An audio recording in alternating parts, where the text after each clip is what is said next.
podcast is a member of WildGamesProductions.com and D20Radio.com. Original. Yoinks! And away! Basic. Yoinks! And away! First edition. Yoinks! And away! And then... I says, Pigpen, this here's a rubber duck, and I'm about to put the hammer down.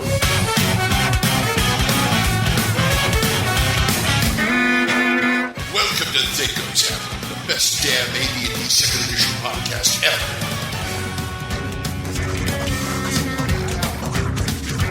Oh, yeah. Just like you said, the two. Yeah. Anyway, what can I say? Hi, folks.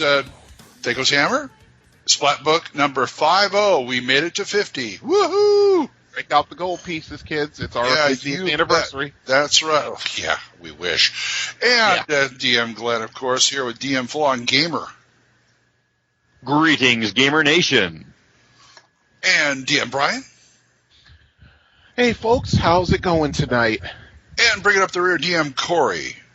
Waterhavian by nature, Sword Coast by birth. So you have water on the knee? What? Yeah. Wow. I'm going to Flan. Oh, I'd love to. Don't laugh. I'm still debating putting you guys in Flan in the AP. Oh, Lord. I'm seriously debating it because I want to run that adventure. All right, without further ado, let's go into Hits and Crits. What are you doing tonight? I don't know. What are you doing tonight? The burlesque Louie's Paradise. Miserable and lonely and stupid. What am I, crazy or something?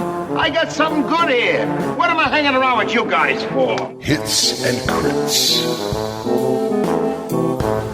Hits and Crits. Okay, what have we been doing in gaming this week? Since we kind of told in the last show, the three of us, full on, what have you been doing in gaming this week?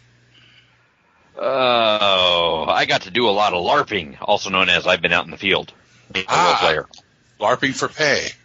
Yep. Yes. Yes, role-playing a Master Sergeant in our armed forces, yes. Nice. Thank you, by the way, Full-On. Yes, considering today is 9/11, yes. Thank you for your year's service. Yep. Yeah, You know, we are. that's why I'm here. Yep. Next. That was the moment of silence.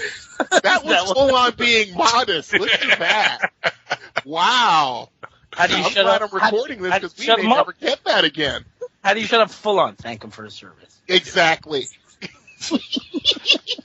Okay, and we don't have any emails, right? No, because we cleaned out our closet. Yeah, file. send us some more, folks. THACOshammer@gmail.com. Or you can call us. Corey? Number is 405-806-0555. Right on. All right, let's get down to business here. We are doing, this show is all about the realms, the Forgotten Realms. And we're going to go into Getting Out of Dodge. This is it. This is what? If I take one more step, it'll be the farthest away from home I've ever been. Getting Out of Dodge.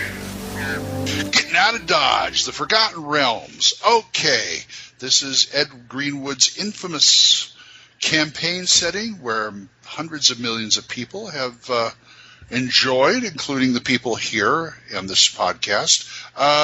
Give us a little history on this. How did this come to be, and how did TSR come to publish it? Okay. Well, Ed Greenwood, who created a world something on the scale, probably even bigger than what Tolkien did with his Lord of the Rings world. Apparently he's been doing gaming of one type or another in this since he created it in 1968, which was the year I was born, mind you. So in one way or another, this has been in existence for 43 years going on. So this creation has been around before D&D. Yes, exactly. If I remember what he said correctly, he got into D&D in the 70s and started actually writing out the Forgotten Realms using that set. And he eventually got put in various articles in Dragon magazine, early Dragon magazine. Pages from the Mages. Yeah. Oh no, earlier than that. Really? We're talking going back to like, oh god, Dragon magazine back in like, I think the earliest one was in the 60s somewhere where he had an article in it. Yeah, but I remember his Pages from the Mages had all the, like, Elminster says this is this and that is that. Mhm. You know. Yeah, I like those because that was between Elminster, Mordenkainen, and Dalamar. Oh, you're thinking of the Mages 3 articles. Oh, sorry. Oh, yeah. Yeah, that's what I'm thinking. Pages from the Mages was before that. It's where he gets the information from Elminster about, like, magic items of the realms and stuff like that. Right. No, yeah, you're right. You're correct. Yeah. I like the Wizards 3. Yeah, so do I. It's a lot of fun. It's the Lovecraft 5. But Basically, the general assumption that is used when you're indexing and trying to figure out what is what in the Forgotten Realms is anything pre-1987 published by Ed Greenwood in Dragon Magazine is generally assumed to be something he had in his Forgotten Realms home campaign that just got published in a Dragon. Yes. Yep. Very much so. They came to Ed and said, what do you want to publish this week? He reached into his giant shelf of spiral-bound notebooks and piles of paper that we all have being DMs, and he goes, here, publish this. Yep. Now, and they did.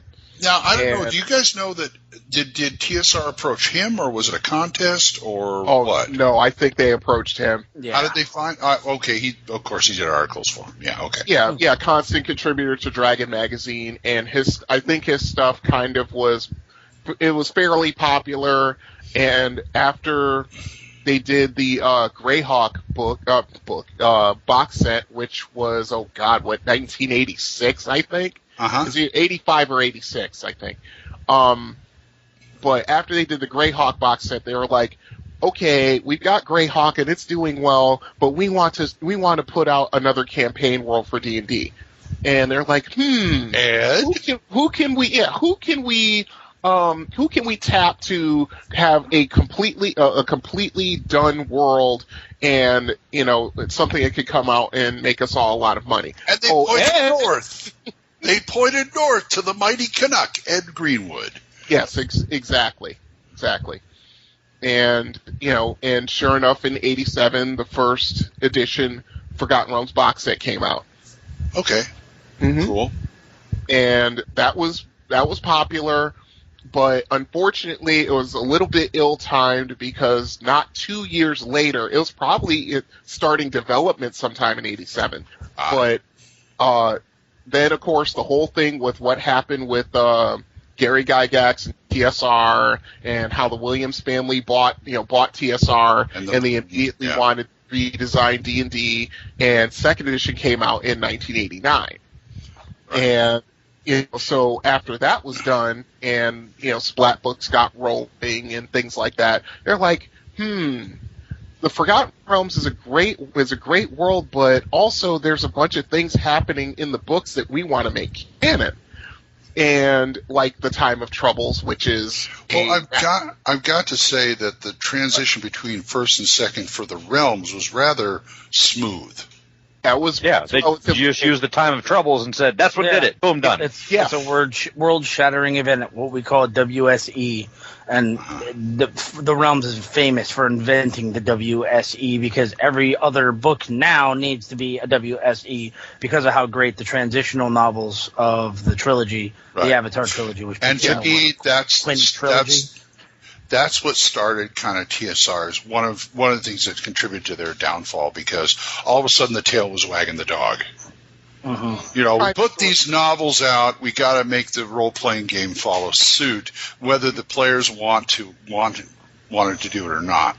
Yeah, but I like the fact that I can go into my shelves and shelves and shelves of Forgotten Realm novels and not just find simple package trilogies. I find books that are series that are 6 books long, that are 9 books long, that are 15 books long. Yeah, that 15 books long. If you want to go Drow, for instance, everybody's favorite subject, apparently. Trista Worden, yes. And Salvator's still turning them out. Yeah. To this day. Yeah. He will continue to for the editors of Wizards of the Coast until they stop making money off the Drow. Correct. Because the Crystal Shard came out in, I believe, 1988, I believe the last time he took a breather, he killed the Wookiee. That's about the last time he's written anything other than that. Oh, no, he's written more since then. Don't get me started on that. Alone stuff.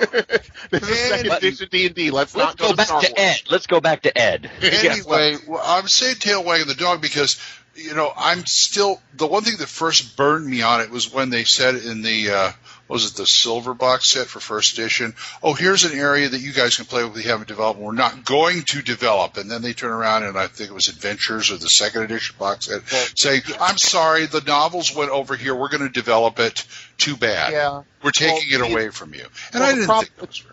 Well, yeah, but the problem with that is that with the regime change and with the Williams coming in and taking over TSR, they wanted to make a lot more money off of the stuff. So the Forgotten Realms basically was just like a blank canvas. It's like, okay, let's make a supplement here, let's make another one here, let's make a bunch of stuff over here. And of course this was all done with Ed Greenwood's approval, of course, and they're giving him money, so of course he's not gonna just say, "Oh hell no, you're not doing that to my world." And that was before they started going off of the map and saying, "Damn, where can we put the Incans? Oh wait, Maztica, here we go. Yeah. Oh, we need a Caratur. Okay, over here, and just keep expanding the edges of the map." That's too easy to do, though. That's the nice thing about the realms. You can put anything you want in there. Right. All right. They've got a place in there called Thar. I took the friggin' Gazetteer, Great Grey Land of Thar, and that's my Thar. All I had to do was turn the compass rose on the map. And subtract an A. And put a bunch of orcs in there. Yeah. They were already there. Okay, there you go. Well, I agree with what you're saying, Glenn, and when I know a lot of people don't like to talk about it, but when they went from 3.5 to 4th, they actually sat back and went, wow, we have a giant, fully developed, fully published, fully detailed map of the Forgotten Realms. Well, I have a question. Where are the monsters? Every place was freaking habitated and published out to the end of it. So what they had to do was you're the one who found the travel calculator. That's a big map. There's lots of spaces in between all those populated areas. What I'm saying is what they decided is they went to this new points of light idea where the map has been erased and everything's back to you don't know where anything is. So they'll publish an adventure and they'll put it in Quadrant X, and they'll say, okay, it's here. But you don't know what's next to it. And then they'll publish something else, and they'll go, it's in Quadrant Y. Well, how far is X to Y? Now they are like, we're not going to tell you. You can just make it whatever you want. So essentially what they did is they learned from their mistakes, but unfortunately it's beyond from where we play. It was in 3.5. They made a mistake of over-publishing, and then 4th edition they decided to wipe it all and say, okay, it's Points of Light. Now, you can play in the Sword Coast. Well, how far is the Sword Coast from, what's the Viking area? The Dragon, Lake of Dragons. Mm-hmm. And they're like, well, how far is that? Well, we don't know. So we're gonna shine a flashlight in the dark wall right here and right here. You can determine how far they're connected. Yeah. Then they decide. Well, where it really started to go off the rails for me is when they decide to design the Spell Plague.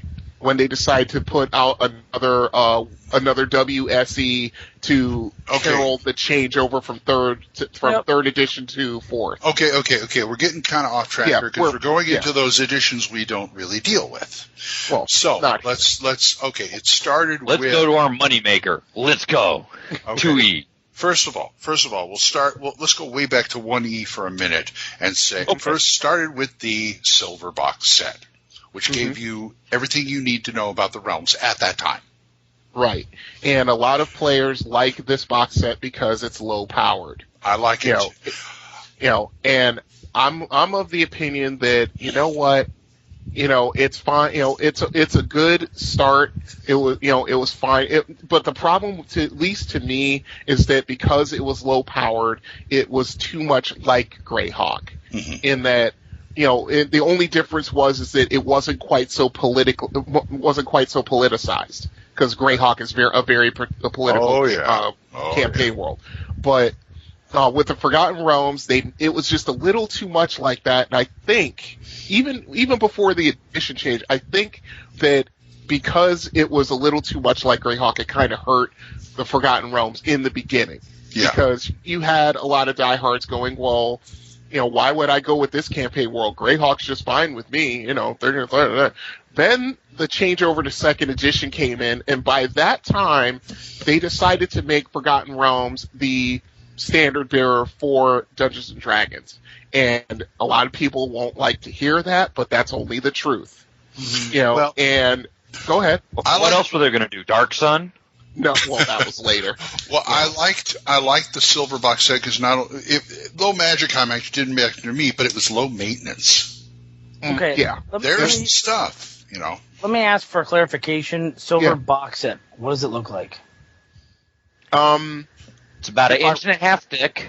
Oh, Not even that. It was actually one of the box sets that, before they started jumbo-sizing everything, it was a pretty well-filled box. The box was as big as the stuff that was in it, with a room for you to put your notes in. It had 2 books, 2 maps. Awesome books. Mm-hmm. Yeah. What were on the covers of the books, is what I'm asking. Oh, I have to look that up. Cyclopedia of the Realms has the basic cover that you find on your, Darkwalker or Moonshade novel? Same art. Yeah. So I have that one in front of me. Okay, continue. Okay. Sorry. Now, let's move ahead to second edition. Second edition, they decided, we need to address this in second edition, so they came out with a hardback book called Forgotten Realms Adventures. That's the bridge. Yeah, which brings people up to speed for second edition. Correct. Well, not only that, it's also when they tied in the world-shattering event, like Corey said, which was the time of troubles where gods walked the earth, gods died, gods were killed.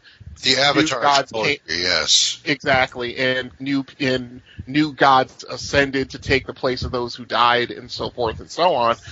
They needed something to bridge because they didn't have they didn't come out with the new box set yet. So, they said, okay, this is what's going to happen, because with first edition, there were certain character classes that didn't translate over to second. That's a personal pet peeve of mine about second edition, so don't think I'm just a blind follower.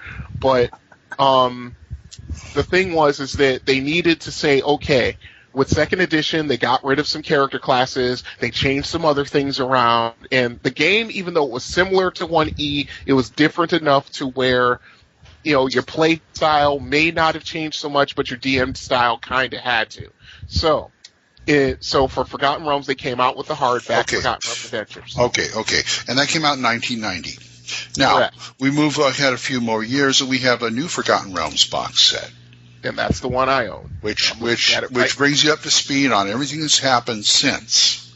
Right. And also leaves you a nice little blank canvas for things to happen in the future. Okay. Mm-hmm. All right. Fair enough. Mm-hmm. Okay. And that gives you kind of an idea of where you are with Forgotten Realms as far as we are concerned. Mm-hmm. As far as this show is concerned. So let us move on to the next segment.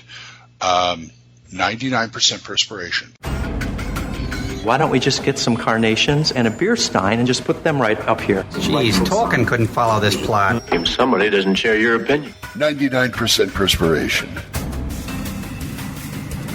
99% perspiration. All right, let's take one part, the Forgotten Realms Adventures hardback, and take a look at it.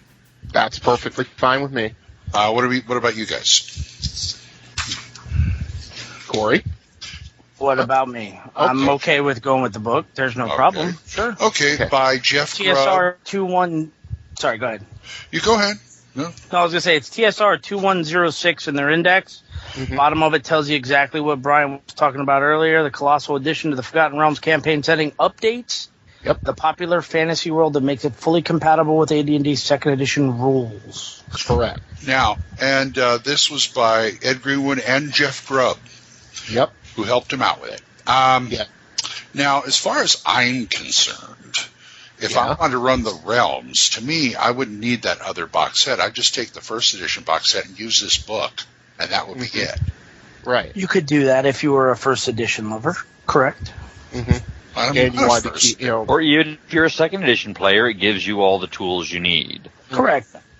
Yeah. I mean, I remember when this came out, I had just started playing in a Forgotten Realms game, and it was, the changeover from first edition to second, was rather striking, let's say. Now, remember, this is just before I became a convert, so I was sort of like, Oh man, why did they screw with the ranger? Oh man, really? They're getting rid of the monk. They're getting rid of the assassin. What the hell is going on here? Yeah. Don't worry. I'll come back before they switch to 3. Yeah, I know.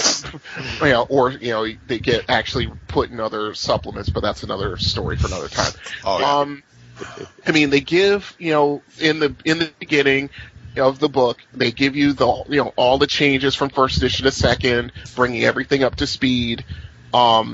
Everything that happened in the Avatar trilogy, the different rules of multi-class characters.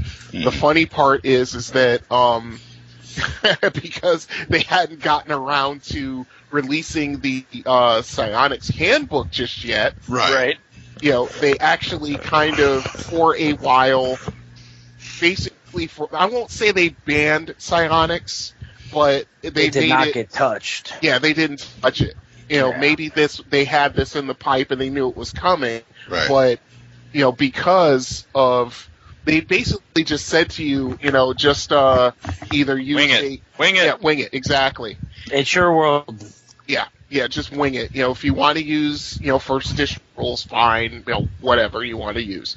But then you had, the proficiency system, which was already pretty much embedded, as much as some grognards don't want to hear this. It was pretty much embedded in 1E by the time the change came around. Mm-hmm. Orange binders. Yep. Yeah. 1887. Yeah. Orange spine.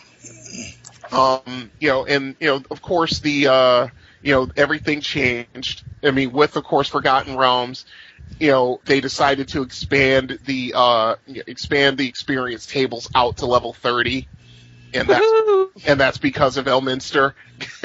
and Elminster is. I've had this quote in many a seminar, sitting in front of Ed Greenwood and Roger Moore and all the other alums at Gen Con many a time.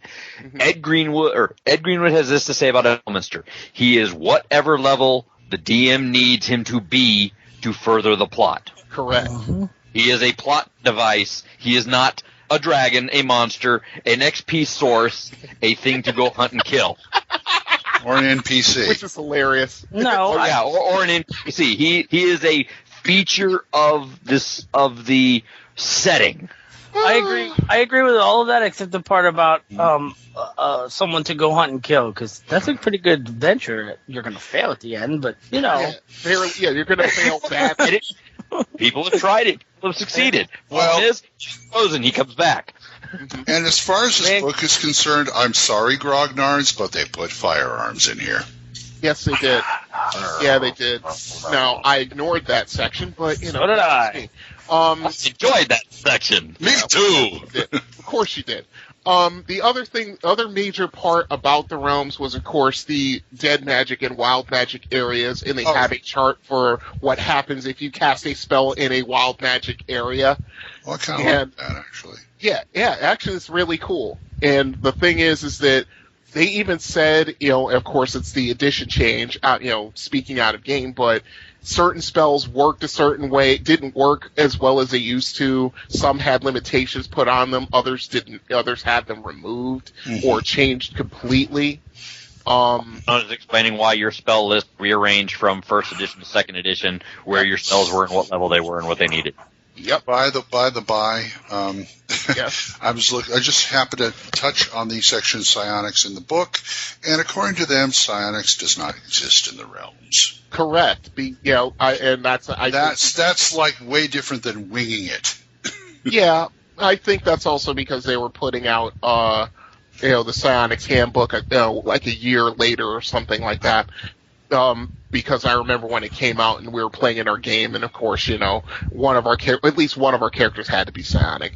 They didn't want to contradict anything because they learned their lesson from first edition. I love the Rockburst spell in first edition. My dwarven priest loves him some Rockburst and prefers the first edition version.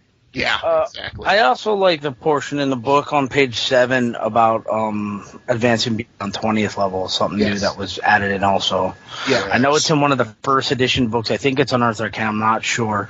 It's one of the orange binders, but I know in the back I think it's in the back they have experience tables for above Oh no, that's second edition. No, hey, first edition was doing that anyway. That's your orange spine Dungeon Master's Guide. Yeah. Levels go up, go.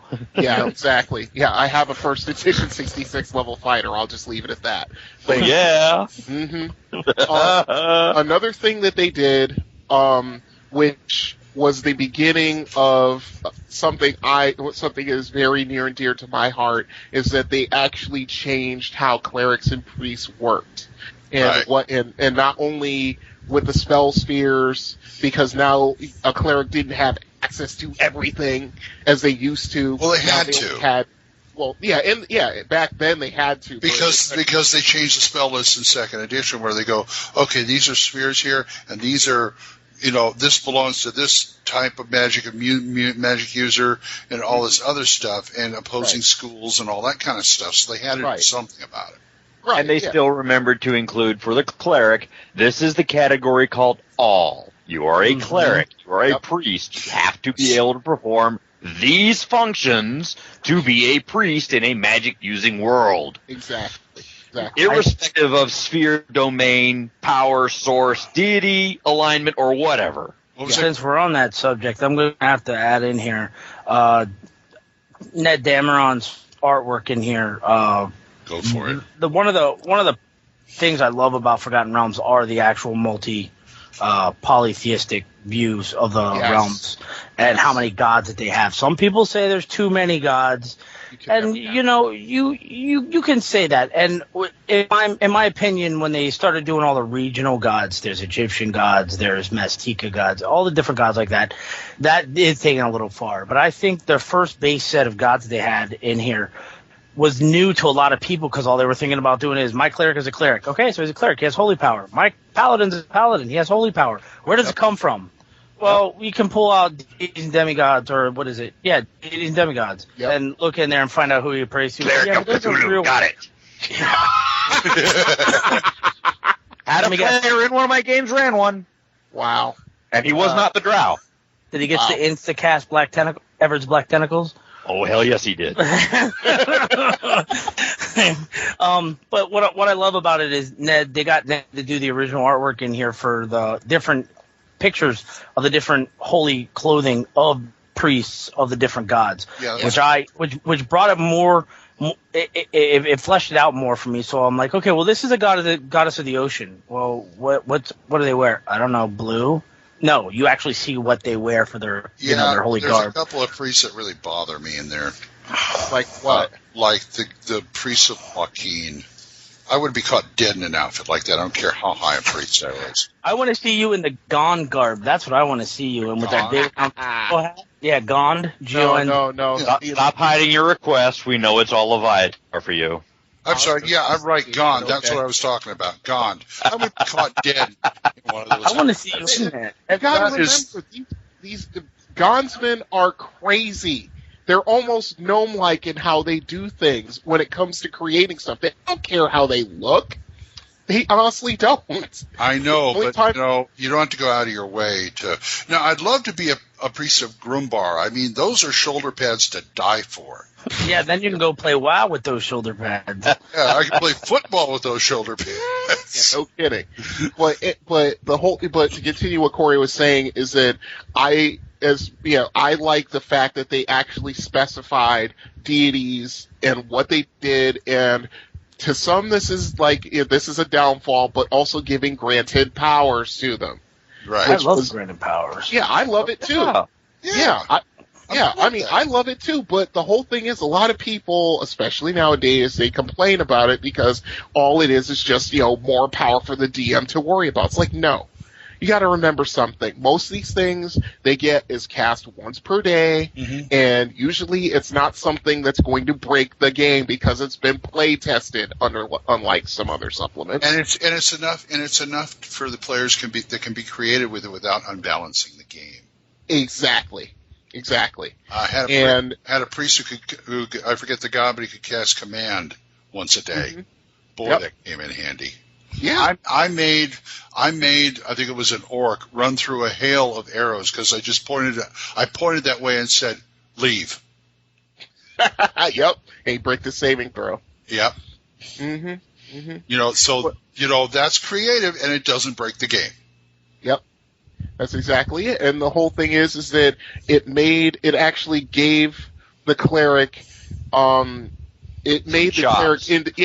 more than a Band-Aid. Someone that can actually have spells in their repertoire that are useful before having to dip into the Band-Aid pool. Yep, exactly. And, folks, and remember what I've always said, clerics are more than medics. They have weapons for a reason. There is no shame in using them. No, there's not. I totally agree. I completely agree. What about you, Corey? Well, like I said, the priest in this game is what drew me into this world out of Greyhawk and into Forgotten Realms. It's the priest alone. Thousands of ideas for adventures. I mean, easily. In characters. I mean, you can go, okay, what kind of character? I want to make cleric. Well, what kind of cleric do you want to make? Well, I want to make a cleric that's mean and nasty. Okay, so Malar. Yep. But I don't want monsters. I want to be more... Okay, Cyric. Dwarven priest of Clangeddon. Yeah. Lord of battle. Yep. And take your 2 axes and rock on. I think it adds another roleplay level to it too, because by looking at the pictures and reading about the gods and the way that the priests actually act, it can give you your personality for your character. Exactly. Yeah. I am in love. Like I said, it's what drew me into the realms. Just all the gods and their interactions, and they're not just powers that you sponge off of the Castillo. You know what I mean? They're exactly. Okay, moving on to the next part. Yeah. This is the part that drew me into the realms, the cities. Now, in the 1E books, they had descriptions. They had, they described pretty much, what the city was, how many people were there. It was just a bare bones thing. With this supplement, they gave these cities life. I love this system so much, I adopted it for my own campaign. They have the name of the city, who's in charge, who's really in charge, which is the best part. I mean, to me, that sparked my imagination right there. I like it better than Greyhawk, because I was rereading the original Greyhawk box set stuff, and it did kind of the same thing, but oh my God, it was so boring.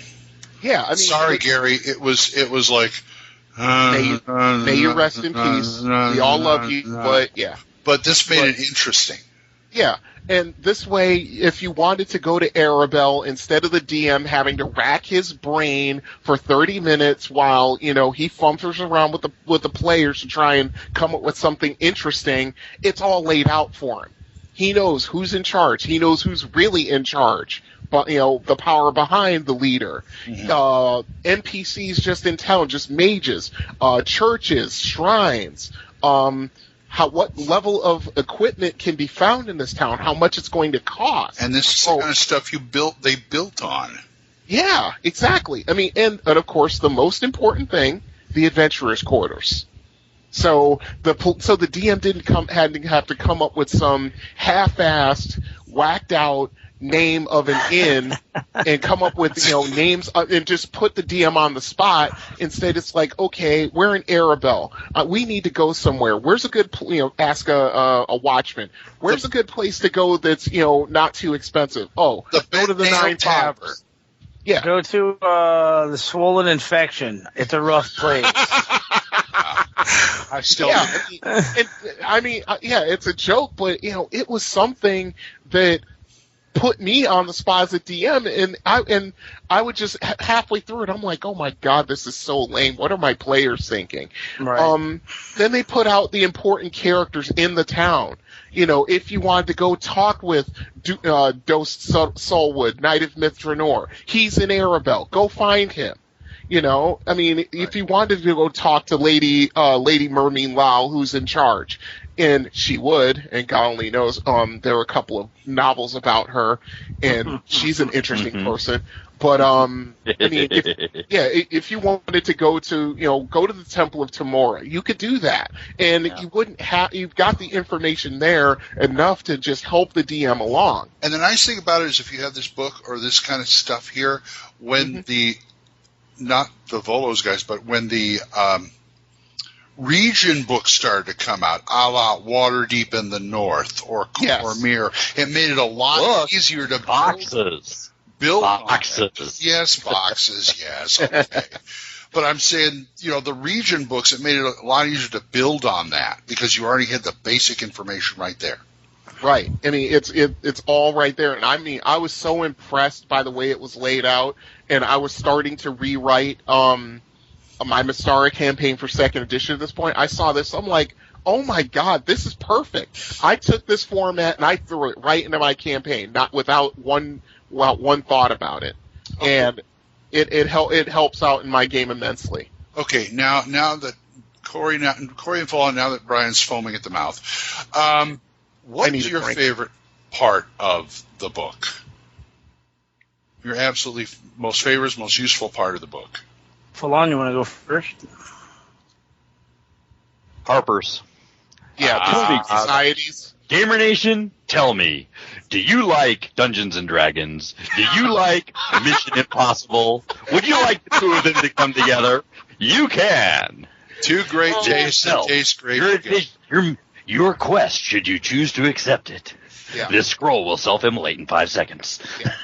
Yeah, that's exactly what it is.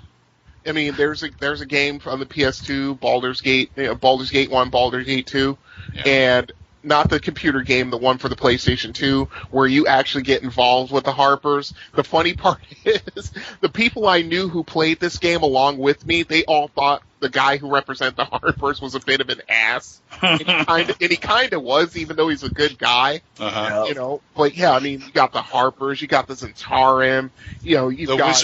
Red Wizards of Thay. Red Wizards of Thay, the Dragon Cultists, and Cult things like that. Yeah. You older cultists. You got cultists for everything. Yes. Oh, yeah. Yes. Yeah, you will not run out of opponents. Secret Societies, there's only 3 in the book, but boy, their choice, and they came out with more. And let me give an honorable mention, too. Now, just to give a minute to set it up. In the DM's guide, when you're determining treasure, now, gold pieces is fine, magic items is fine, but it's lacking in one particular area. We're talking, trinkets, bracelets, things like that. In the back of the Forgotten Realms Adventures book, and I use this constantly, and I modify it as need be, there is a wonderful chart of random, valuable items. Not magical, some of them actually are magical, but most of them are not. I mean, they have a really good list of gems. This should have been in the back of the DMG. Absolutely, without a doubt, in my mind. But even if you never get your hand on one of the books, I guarantee if you do a 10-minute search on the internet, you're going to find a representation of these charts or something like them that is just as good, and just tools to put in your DM toolbox and never look back. You okay, Corey? Yeah, why? I heard some sort of noise over there. That was a sneeze. Oh, bless okay. you. I was a little worried, but okay. Yeah, but they have a list of art objects that is to die for. My only regret about it, I wish it was bigger, because it's only 100 items. But I mean, they've got stuff in there just from the mundane, like plate barding for a horse worth like 700 gold pieces, to the most valuable thing, which is a gold earring, which has a clear sapphire in it, and if you touch it to any living creature, it'll show the creature's alignment just by a color that goes in. It's like a mood ring, in other words. Yeah, and things like that. Okay. But go ahead. This is me making a hole. Corey, what's your favorite part? Hey, thanks. Hey, no problem. Got to give the his props. I got to tell you, I love the cities. The cities gave me so many ideas for DMing. Uh-huh. But what drew me in, again, is the religions, the priests. It's just, there's so much information here that if anybody sat there at a D&D table and said, I don't want to play the priests suck, read this book.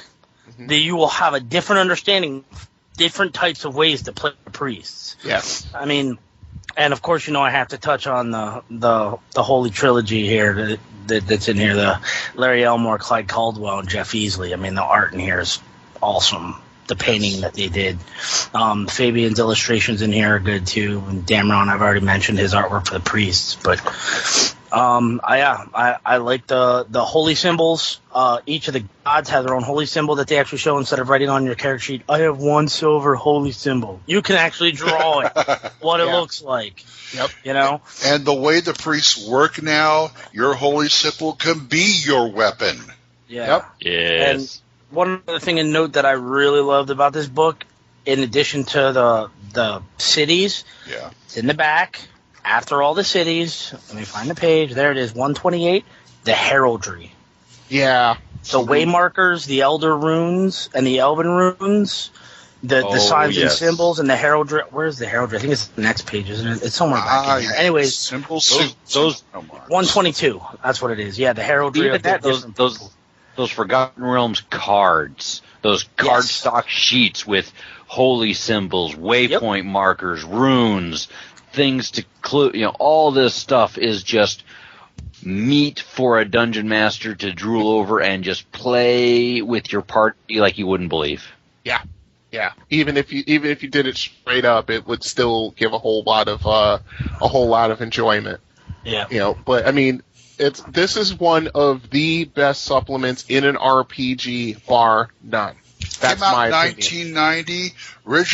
Original price was $20 American, flat 20. I remember that. Yep. They're kind of easy to find. I found mine. I would say so. Found mine for I think $7 over at half price. eBay has reasonable prices on them.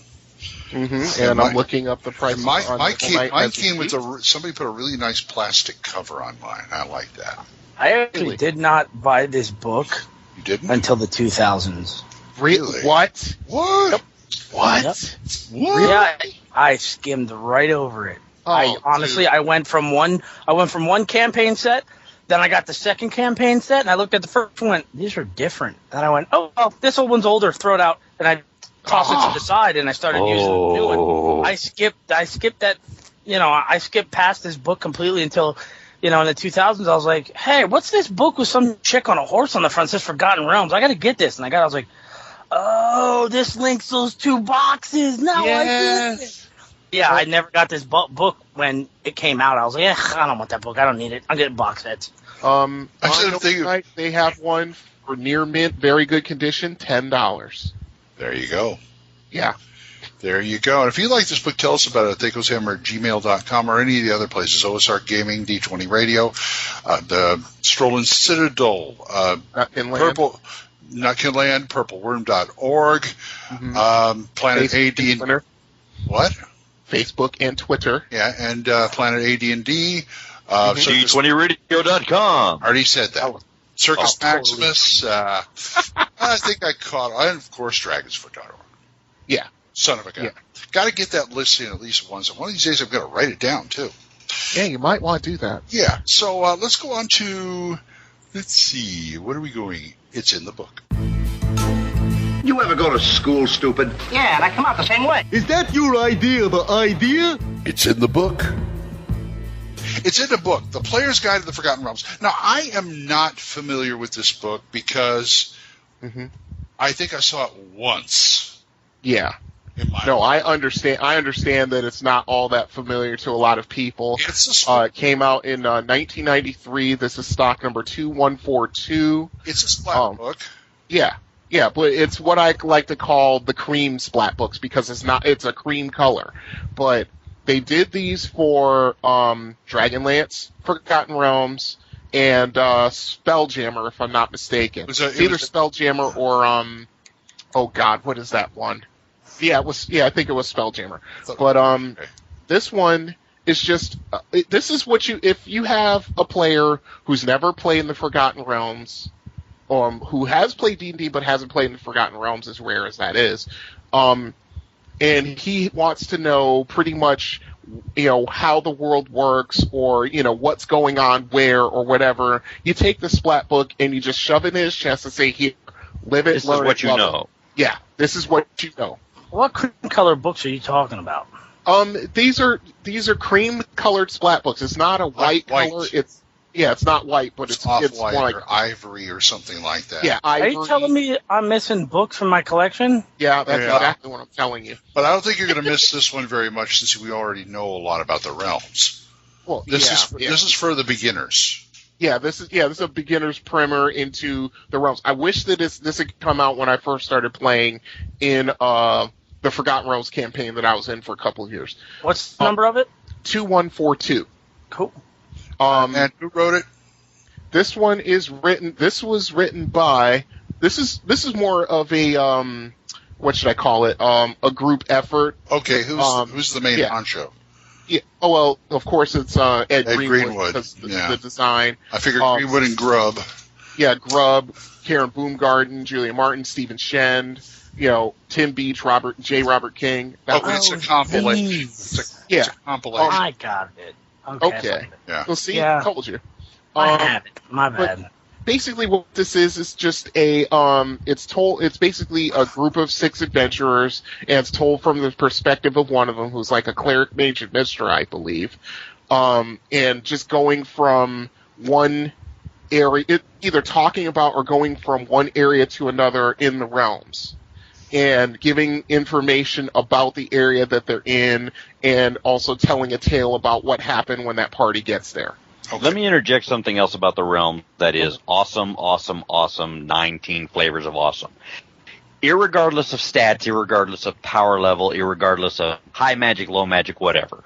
Okay. One thing that the realms got absolutely right was this presentation of almost all of their products of an in-character, in-the-world, eyes-on view of the scene, the setting, the Volos guides, the pages from the mages, things like this, all these things that get you in the moment and you can just jump from there if you have nothing else. But it's almost as if you're in the world and you found a book written by someone else in the world, and you're getting knowledge from them, from their writing. It's like they took the ecology of articles in Dragon and used that as a jumping off point.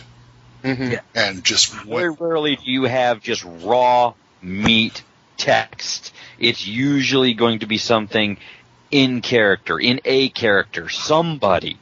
Yeah. And normally when I see that in a book, I go, "Oh God, I got to read this." But I read it, and it's absolutely fascinating. Yeah, you're not going to see too many encyclopedic entries. You're going to see like personal accounts. They'll give you the straight poop afterwards.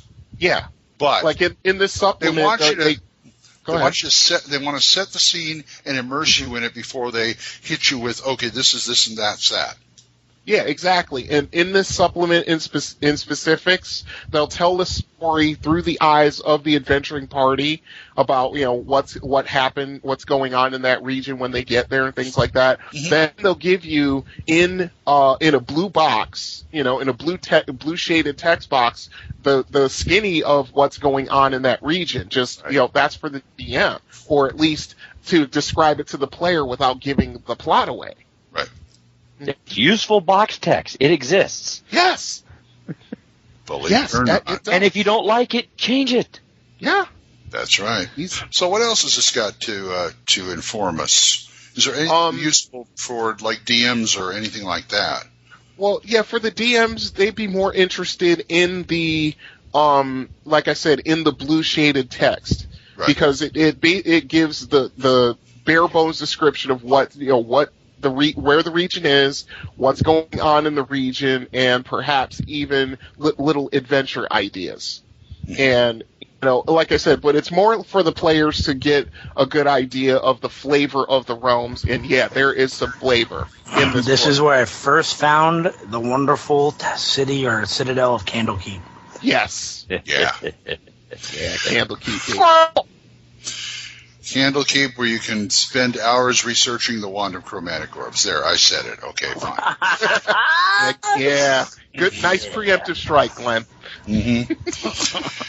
Yeah. But yeah, I just wanted to put this up just for those players who for some reason they're getting into the Forgotten Realms, and they're a little intimidated by the sheer volume, and there is a lot of box sets, of splat books, of rule books, things of that nature. There are a lot.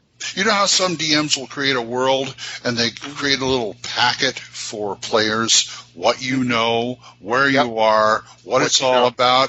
TSR done it all, already done it for you with this book. Yeah, I would say just kept doing it for all the different campaign worlds because it would have probably made the transition easier. Right. You mean it would have made Dragonlance playable? Well, we can't expect miracles, but Dragonlance actually, when they went to the second edition version, it was actually playable. It's just, yeah. Playable. It was just kind of hard. Playable without the choo-choo? Yeah, exactly. Yeah, without the diesel locomotive. Okay. Just thought I'd ask anyway. You guys got any more information on it? Tell us about it. THACOshammer@gmail.com and all that other good stuff. Let's go on to option package. My personality undergoes a startling change. You should meet me because I'm a great guy. I like big fat men like you. When they fall, they make more noise. And sometimes they never get up. Option package. Option package. The Realms calendar. Now, this campaign world has several time periods that you can play. More than several. Well, quite a few. That's like saying Satan's a little evil. It's like no woman can be a little bit pregnant. I know. Exactly. Especially after 6 months. Right. But you can choose, even if you go into 3rd and 4th edition, you can choose even further. But I just want to get kind of an idea of where you guys like to set your campaigns in the realms. Myself, I take it straight out of 2E. I'm happy to do it post-Avatar, right post-Avatar, when people are still trying to figure out what the hell happened, and the clergy is kind of in a state of somewhat disarray, a lot of them, and you got the wild magic areas and the dead magic areas and stuff like that. I can deal with that. I wouldn't go any further. Yeah. For me, go ahead. What? No. So what about you? Well, with me, I can start from that point and move forward, which is what they kind of suggest with all the supplements that came after the second edition. The second edition changeover. Right. But I could also play a campaign, and God only knows, I've heard a lot of people on message boards say this, that they would run a campaign pre-Time of Troubles. Oh, Yeah. Believe it or not. Yeah. Easily. Yeah, you can do it. I wouldn't prefer it because I like it the way it goes, but right up until the 3rd edition changeover. But that's just me. Yeah, 3rd edition was started getting real funky. Mm-hmm. Yeah, especially 3.5. Yeah. What about you, Corey? Where do you set your realms? Depending on what we're doing, I will say that I've gone back before the Time of Troubles. I've gone way back before the Time of Troubles. The Blackmore? TSR TSR actually put out a book recently, right before they went to the 4th edition. It's called The Grand History of the Realms. Yeah. And literally what happened, and I'm going to throw a shout out here because I was part of it. There's a website called Candlekeep, and it's still running. Yes. Yep. And what they would do is they would find a snippet of information in a date, in a novel, in a supplement, in a module, somewhere on a website from Ed himself, and they would notate it on this website. And those of you who are listening who don't know what Candlekeep is, it's a giant city-sized library. Yeah. It's literally a library. You cannot get in unless you give them a book. Once you give them a book, you can go in and copy a book you want, et cetera, et cetera. That's how knowledge was spread throughout the realms. Anyways, the website actually created a timeline and essentially a digital calendar of the dates of everything that's been printed about Forgotten Realms. So detailed, in fact, that TSR went, hey, can we have that? And they went, More sure. like, give that to us or we'll shut you down. And they're like, yeah, have it. And they actually, in the book, in the credits, they actually say special thanks to the Candlekeep scribes and Gray Richardson. And essentially, the book was a timeline all the way back to negative 37,000 DR, before the Dale Reckoning. And now this is for all editions? All editions, through 1st, through 2nd, through 3rd, through 3.5, all the way up before they hit 4th. Yeah. Okay. And it even hints at what's going to happen in 4th. So I actually love this book because I've had to go Rocks fall, through everybody dies. I've had to go through the Candlekeep online calendar to find a good timeline. So I'll go back a couple, 1,000 years, and then but usually I do hover around the Time of Troubles. Mm-hmm. If we're playing an ongoing campaign, it will be after it's established, after all 5 of post-Avatar.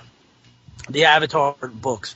After all 5 have been completed, that's when I'll usually do mine around that time. Right. A lot of the Drow books and the whole North has been rumbling, and they're done up there, and then the world's back to a little bit normal. You got any copies of the? You got any copies of the Serenity laying around? No, wish I did. Yeah, it's on the shelf right next to the Necronomicon. Yeah, I'll get that. Yeah, thank you. Is that hot pink book? Right next to the Anarchist Cookbook? It's right next to Bane's book. The Book of the Dead. Is that hot pink book that says special thanks to Corey, my biggest fan? Yes. So much. Hot pink. Oh my God. There's a side we never knew about you. How about you, Full-On? Where do you put your Realms games, if you do any? I like to sit kind of solidly, comfortably out of all the world-shattering event zones right in between the Time of Troubles and the Spell Plague. That way you have so much time in there. It's a good quasi-stable zone that you can go big, you can go small, you can go detail, you can go anything and everything. You've got your basic rules set, your left and right limits. You can operate around. You can change as you need to. We don't have to worry about excessive amounts of wild magic. We don't have to worry about, the particulars of certain deities. And of course, with magic, you can always go forward or backward as necessary and change the rules when people get there. Yeah, it's a nice sweet spot. Yeah. One of the other things. Yeah. Just to give it an honorable mention, they did come out with a box set that described the Kingdom of Magic, Netheril. And we'll probably cover that. Yeah, I know, Fawn. We'll cover that in another show. But one of the other games that I was playing in, and this is the last game, as everyone knows, DM Alley, who is playing it, of course, in my AP podcast, in my AP game, I should say, she was going to run me through going back into Netheril, which is, how far back was that? Like 2,000 years, I think? Something like that. And go back to Netheril and get the all-encompassing, not so much all-encompassing, but much sought after by all the power groups in the realms, the Nether Scrolls. Journey back 5,000 years into Faerun's Pass. Yes, exactly. And visit the Archwizards of Netheril. Yeah, long before Elminster was born. But yeah, I thought he was hatched. No, he wasn't. Okay. But anyway, but yeah, all I'm saying is that you can go as far back as you want in the realms and play the game without any major issues, especially once that box set came. And you know what? I want to play in the ruins of Zendel Keep before it was ruins. Oh, when it was an actual city? Yeah. That wasn't too long ago. That was 5 years before the Time of Troubles. That's true. Mm-hmm. That's true. Are you talking about Myth Drenor? No. Zendel Keep. That's Zenzel. Yeah, Zenzel Keep. Yeah. Tarum. Yeah, the Zenzel Keep before it was more or less destroyed. Otherwise known as Cobra Headquarters. Might as well be. With Vazul Timbril as Cobra Commander, Manchun as Destro. Yeah. Yep. And don't piss off the lady who's on fire. No. Yeah. And for those who want to know when the Time of Troubles was, it was 1358 on their calendar. Correct. And that's right around the time when they started doing the second edition stuff. Correct. Trilogy, it'll tell you all about it. I actually read those. I have them. Did you read all 5 of them? No, I didn't read the trial. I'll send them that to you. was actually a good book. It's good. It's a book that was not allowed into Candlekeep, let's put it that way. Yeah. I read the 3 Avatar which was surprising to me. For some reason, I felt like I had to read it. Glenn read fantasy fiction. Oh my God, But I read it, and I thought there was some really good parts in there, but as a whole, it kind of lacked. Then I read Prince of Lies. Prince of Lies was excellent, and I read it and I go, this one book is better than the other three that came before it. Well, yeah, that's because Troy Denning wasn't straitjacketed. First forgotten novel. Go. There's nothing like watching a god with one leg being chased through every plane of existence by a giant dog. Yeah, that's true. I forgot about that. But there are certain parts of the Avatar trilogy, like Bane curing Kelvor's awareness by just yanking the beast out of his body and breaking its neck. Yeah, that was awesome. It's like that was one of the most awesome things in any book. Yeah, see, that's a good description of how a god's power can work. Yeah, one of my favorites was when they captured Ball in that orb of amber, and he just dropped out of it, and when it cracked, and he's just sitting there smiling at him, and I was just like, yeah, that's pretty powerful. Yeah, I'd poop my pants and run. But Prince of Lies from the intro on was excellent, especially that guy going up against, oh my God, it'll protect me, and this was a giant or a troll or something, was just looking at him like, what an idiot, I better kill him. Boom! And then he gets resurrected into that, he thought he thought Torm would protect him, and he didn't, Yeah, oh, that's right, that was the paladin who was fallen. He ended up getting his paladin. It was almost a mercy kill on the part of the giant. Yeah. So you felt so sorry for the guy. I'm putting you out of your misery. Bang! Yeah, he got his paladinhood back. That's a good thing. The hard way, yeah. But anyway, yeah, those are. But go ahead and read the Avatar trilogy, Prince of Lies and Trial of Sirik the Mad, to know what happened. Yep. Yeah, Troy Denning did a very good job with those books. Yeah. Yeah, I'll give it to him. Yeah, sure. But anyway, that's the Realms calendar for us. You can play anywhere you want, but this is where we would like to play. Yeah. DMsRag@gmail.com. Shall we go on to DM's Rag? Let's do that. Well, that's quite a story. I think it would be fun to run a newspaper. And here it comes, right over the old plate. The DM's Rag. DM's Rag. We pull out the rag we find. Volo's Guide to the Sword Coast. Yes, sir. It's one Almighty Volo. It's the Volo's series.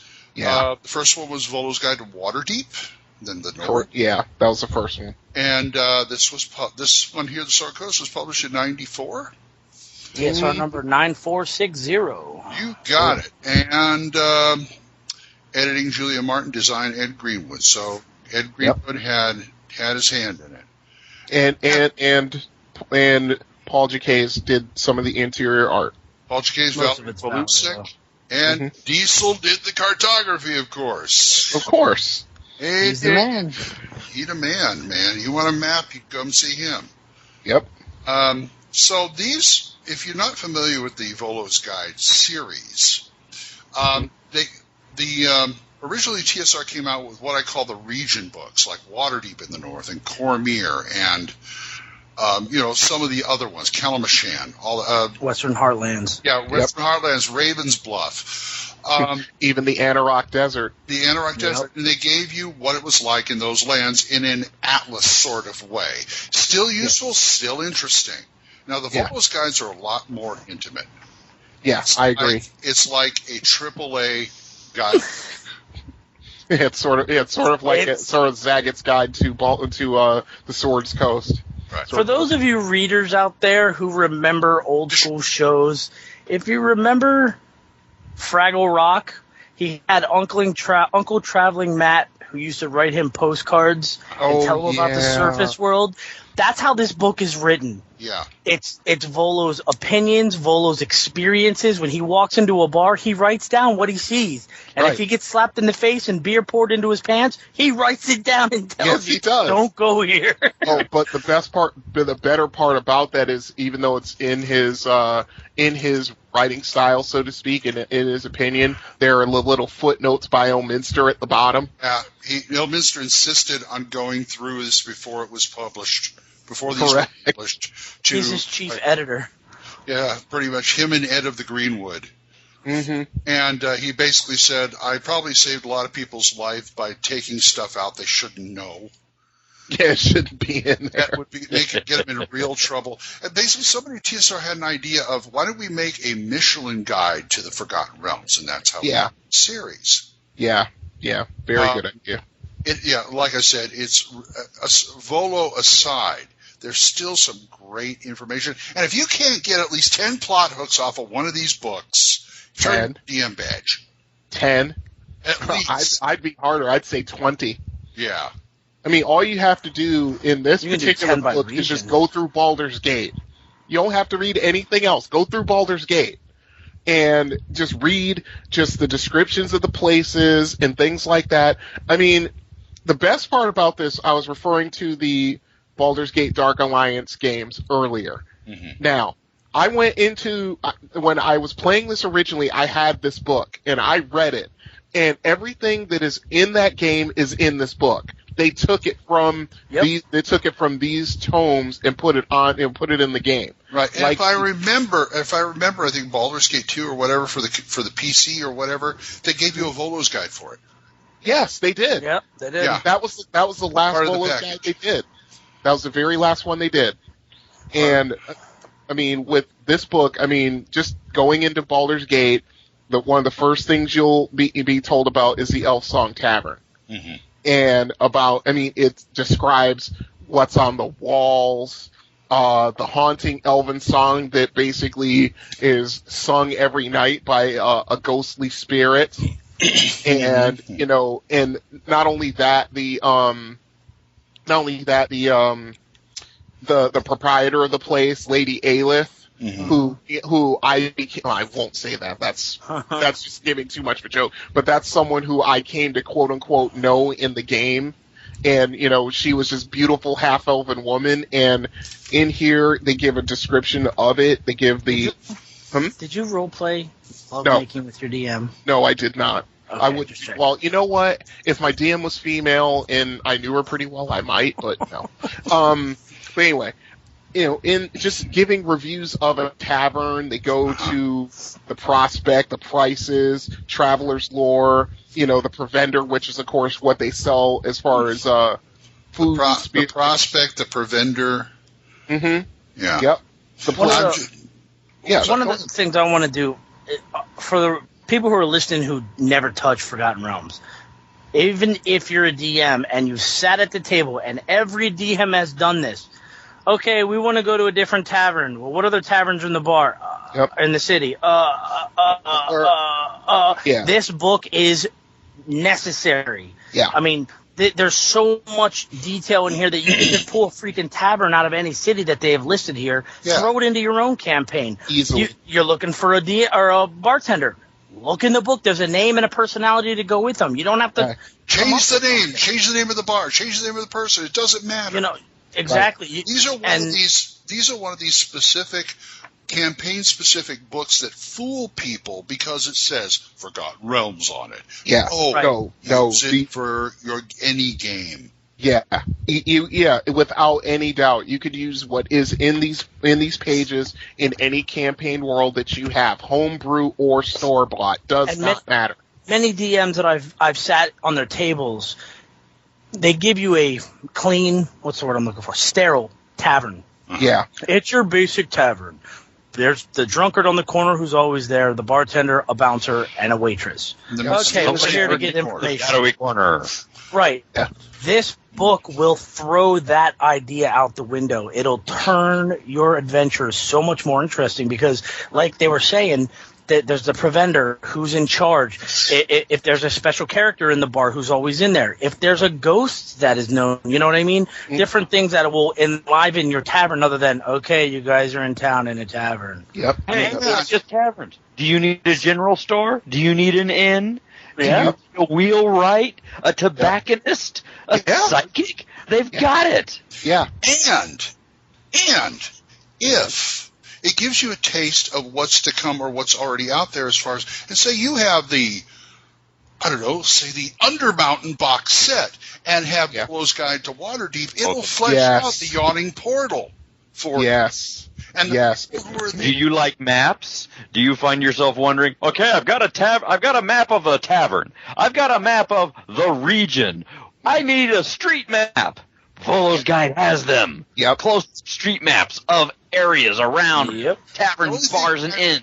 The only thing I regret is they used to come with, I think a couple of them, at least Waterdeep did, had a nice fold-out map. Yeah, it was in the since I bought mine used, I didn't get it.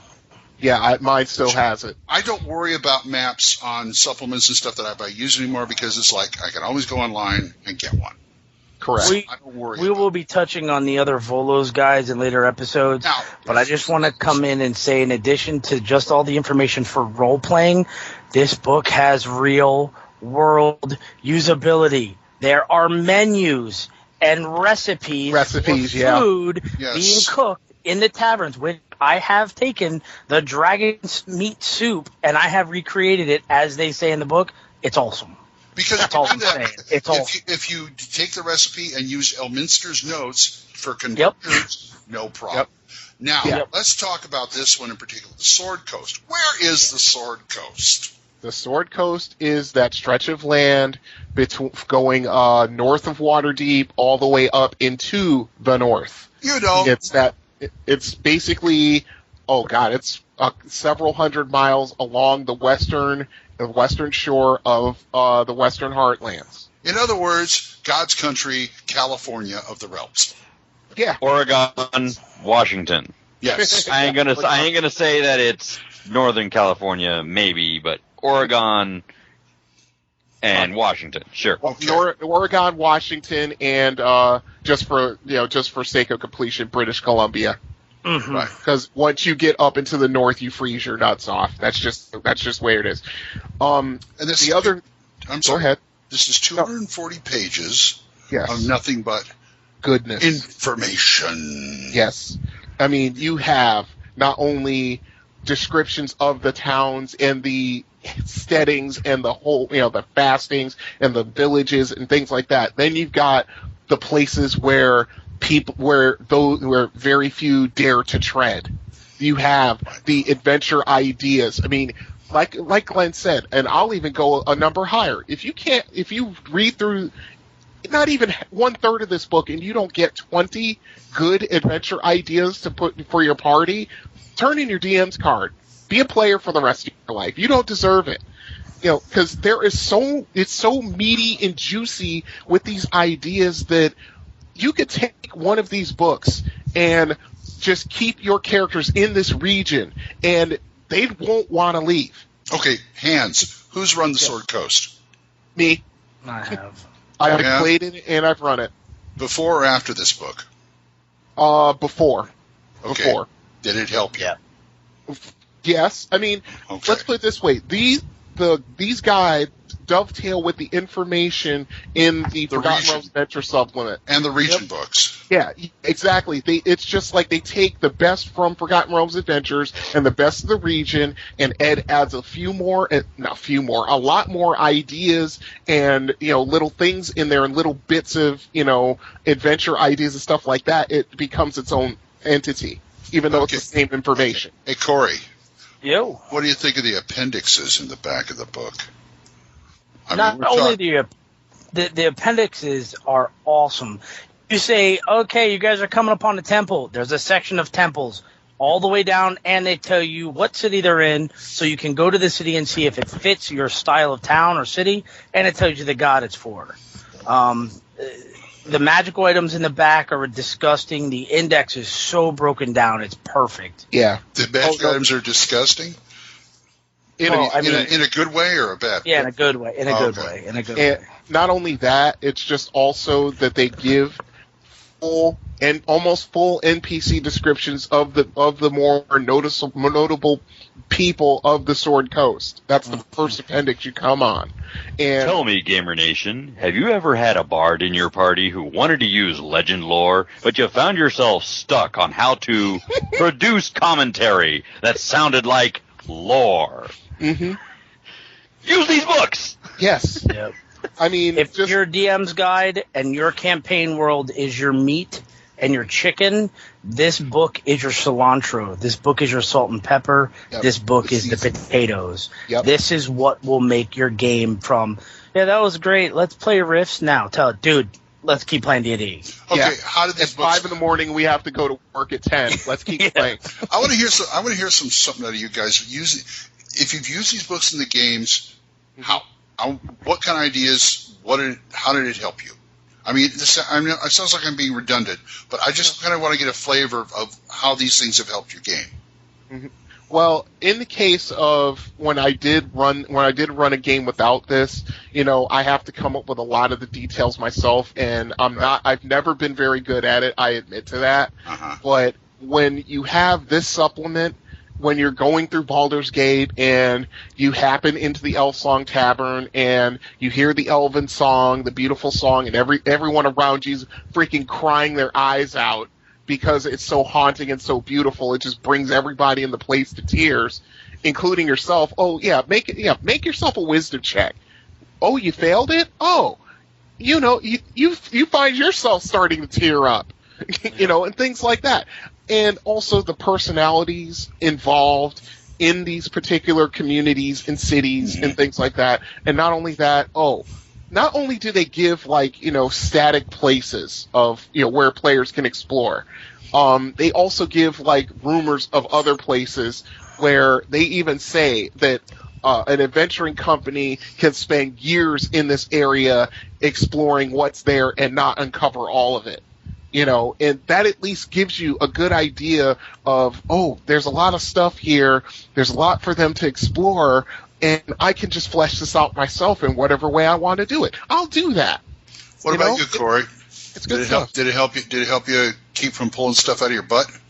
Oh, yeah, absolutely. I mean, just going through the book, I've gone, you go into the page around 100, 105, the Dusty Hoof Inn Tavern. It gives you information about the Provender, and, the prospect of who it is and what's going on in there. You can throw an NPC in there for gathering information, and then you got to go somewhere else to get information from a gnome about the campaign. So I flipped through the book to page 170, the tavern called the Flourish Flagon. It's run by a whole bunch of gnomes that don't like humans, but they are known to all answer to the word Marklow. That's their name. All of them answer that name. So that right there is a roleplay possibility of somebody going, hey, I'm looking for a gnome named Marklow. 10 gnomes go, what? South Park did it. Yeah, exactly. And they're rumored to hide their investors. The Marklar. They're rumored to hide their coins brought in by adventurers and perhaps even fence stolen goods. That right there, I just linked a tavern and a shop together just by flipping to 2 different pages. Yeah, yep. I've used these books ad nauseum to add flavor to my campaigns when I'm like, I need a shop. You can just do that. The book's full of useful information, and I have used it, and it's helped me out a lot. Full on? Do I really need to ask full on? How about you? I like the book. Get good reading. No, these are the things that I used as my benchmarks to try to rise to, and I'm a inveterate producer of props and supplements and add-ons to published adventures, my own adventures, whatever, and I just can't stop.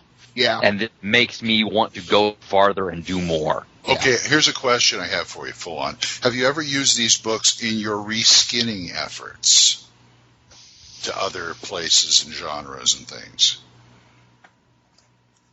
I haven't had to reskin anything into the realms yet. I have bootlegged them out into some. I have used the Volo's guides in Star Wars, yes. Yes, that's what I was waiting for right there. So there is a yawning portal somewhere in Imperial space. Yes, orbiting over a black hole. No, it's in Huttese space. I don't want to know what's down in that hole. Pincha Uwonki. Hut Bobo. Banta Poodoo. And these Iskimoska. And these things in the day, this one, $9.95 US. Yeah, and that's a steal. It is a steal. It is. They might as well give it away for free if they're going to give it away for $10 back in the day. Yeah, and you can find these, probably sans map, but once in a while, eBay, Amazon, half-price books especially. I've got I used to have a whole collection, but I only got like 4 now, and I paid $5 a piece for them. The Wizards of the Coast online purchase download library. Oh, yeah. That's not active, is it? No, not anymore. Oh, maybe. it will be. It was. And if they bring it back, definitely. Yeah. Yeah. That's love that. Yeah, they're going to get a nice little influx of cash if they come out with quality PDFs of the old material. But Volo's Guide, a steal. And even on eBay, it's a steal. Yeah. It's just ridiculous, how much information is jam packed in these things. I mean, I'm looking on Noble Knight right now. Most of them go for almost twice list price now. 20? Wow. Yeah, $20, $14, $15. That's still Volo's Guide to the Jaillands is $40. I believe it. That's probably it's worth it. It's worth it. I agree. Yeah, that's only what 10. No, it's not. That's what 4 times list price. It's still worth it. I agree. So look for them, folks, and tell us all about your adventures with Volo at THACOshammer@gmail.com. Give them the number again. 405-806-0555. We got dueling numbers going on tonight. Yeah. I figure I do the numbers, you do the websites, and he does the... I email. You know what? That's a good idea. Let's do it that way. All right. I'll talk about web products like, say the Forgotten Realms Interactive Atlas. There you go. Which has all the maps from your Volo's guides in it. Yes. Yeah. There you go, folks. Organization on this show. Surprised? It's a surprise to us. Well, anyway, I think it's time to close the Splat Book. We've had fun romping and tromping through the Dales with you guys. Yep. For the first one. For the first one, yes, we will be returning to the realms. We'll be back. We have plenty of material to discuss. If we don't do a part 2, we'll at least be discussing all the little goodies and supplements that come out of the realms. Yes. I think we'll be doing realm-specific shows. There's just too much material just to do it piecemeal. Well, since you're talking, why don't you say goodbye, Brian? Until next time, folks, remember, do not try to get Elminster to help you, because even if he's home, he won't. Yeah, and don't get him to help you move because he doesn't have a truck. Corey, how about you? Watch out for Chandralar, that level 25 wizard who lives in a floating house. Yowza. Full on? Do not walk up to the guy with the black stick and tell him to break his staff. No, don't walk up to the guy with the black stick and hit on his wife. Yeah, as much as you want to. And, my God, look out for the symbol. She's awesome. Yes. Hey, let me tell you what I'm going to do. You're going to come to the Red Wizards today. We're going to sell you the most magical items you can have at the best bargain prices, and we're going to take over the world economically. How can we afford to send you magic items at this level? We're insane. Insane. Oh, wait, there's more. Unfortunately, not this time. This is DM Glen saying we'll see you next time when the hammer comes down right on Volo's head on THACO's Hammer. Bye-bye. If Elminster had any say in that matter. Yeah. I'd teleport the guy with the black staff into the Arnok Desert and say, flashback. Ow. THACO's Hammer theme is provided by the Diablo Swing Orchestra. You'll find them on Jamendo.com. All other additional music for this episode was provided by Kevin MacLeod. You'll find more of his music on Incompetech.com. Be sure to visit our website at THACOshammer.info. If you have any questions or comments, email us at THACOshammer@gmail.com. Remember, that's an O, not a 0. You can also find us on the second edition forums at osrgaming.org and at purpleworm.org. Or give us a call and leave us a voicemail at 405-806-0555. See you next time when the hammer comes down on THACO's Hammer.